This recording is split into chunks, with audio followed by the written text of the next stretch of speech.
How does one prepare for a new grad nursing interview? You wait.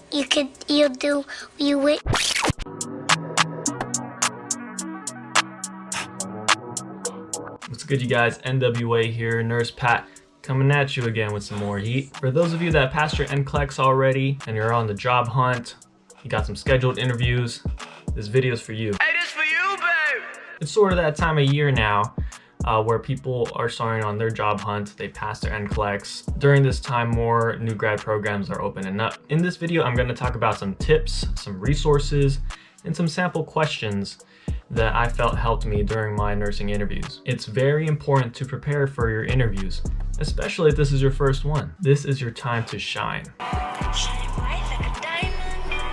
You can have an amazing resume, be super smart, have tons of health-related experience, volunteering, organizations, whatever, and if you bomb your interview, I don't give a fuck! You're donezo. Now, I'm not gonna say I'm best at interviews or anything like that. I'm just here to share some tips that I've used. So let's focus on a few things, starting with some basics. Dress to impress. There's no need to overdo it, but you just gotta dress professionally. You only need one good interview outfit and just reuse it. Of course, no vibrant colors or obnoxious jewelry sticking out. You don't wanna be flexing like that. So dressing appropriately is important for both your appearance, first impression, and your confidence. I believe in the phrase, look good, feel good. It's just one less thing to worry about. Now, of course, get some good sleep, eat well, and go to the bathroom prior to. Bring a good amount of your nursing portfolios to share with the panel members. Now, it's important to practice interview questions. You want to memorize and rehearse these, but you don't want to sound robotic. Your answers have to sound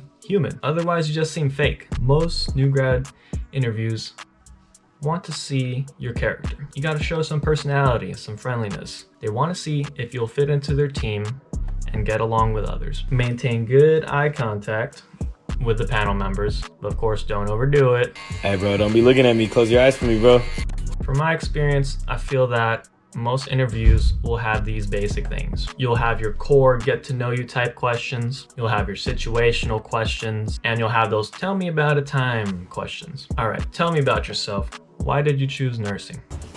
Who the fuck are you? Please don't mention anything about money or job security. They want to see if you're passionate about the profession. How about tell me about your strengths and weaknesses? For strengths, you got to mention nursing-centric things, such as compassion, integrity, and communication. For weaknesses, they gotta be soft weaknesses. You don't want to give them some train wreck weaknesses, things that could be worked or improved on. For example, something I've been working on that's my weakness is learning to say no. Not knowing how to say no can put you behind on things and let you get taken advantage of. It doesn't sound overly terrible in an interview. All right, another question I might ask, why did you choose this hospital? Don't say some basic stuff like, oh, this is a really good hospital, I see myself working here, blah, blah, blah. No. Not impressed. Be sure to do your research prior to. Know the hospital's history, their mission statement, their values, their vision, etc. If you could mention a hospital's specific accomplishments, I guarantee you, that'll get them wet. Accomplishments like magnet designation, stroke certification, trauma certification, giving back to the community, projects like that. Most management and higher ups that are in the interview panel are very prideful of the hospital. They're prideful of their job. So hearing about these things makes them happy and shows that you're really interested in the hospital as a whole. Now, situational questions. Sometimes there's no right or wrong answer, but they do want to see how you think. What's your thought process? Are you thinking critically? And are you thinking about the patient's safety? Many times they might give you a question related to sepsis and give you a scenario where a patient has some signs of showing sepsis, and they want to see your thought process on identifying it, what interventions to take, and what you're going to do. Or maybe they're going to throw you a prioritization question in which they're going to give you a scenario where there's a bunch of different patients and something's going on with them. And you have to prioritize which patient you go to first. I've fallen and I can't get up. I'm having chest pain.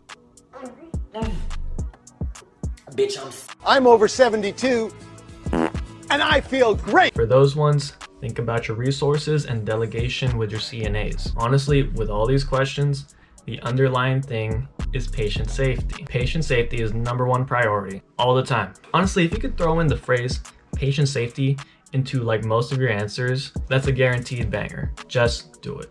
Do it! Now you're gonna get some annoying questions too that are, tell me about a time when you blah, blah, blah, right? Tell me about a time you had to deal with a difficult patient. Tell me about a time you went above and beyond for a patient. Tell me about a time you recognized a sudden change of condition in a patient. What did you do? Tell me about a time you made a mistake. How did you handle it? All these sound intimidating, right? Get your stories straight.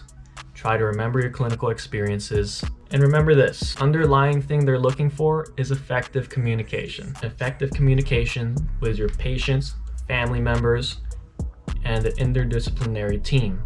So your nurses, your doctors, CNAs, RT, you know, all of these. They want to see if you have effective communication or if you're just going to be shy and not do anything. Are you going to let a patient suffer and not do anything, not tell anyone? No, right? Of course not. Did you learn anything from any of those experiences? I would highly recommend practicing questions like these with a partner in a mock interview, or just, you know, with flashcards with yourself. This will help prevent you from being an overly nervous wreck and stuttering all over the place with your interviews. Click a motherfucking, down, ham, a fucking sandwich. It's easy to get stumped in an interview, and when you do, it sort of screws with your momentum, your fluidness with your interview.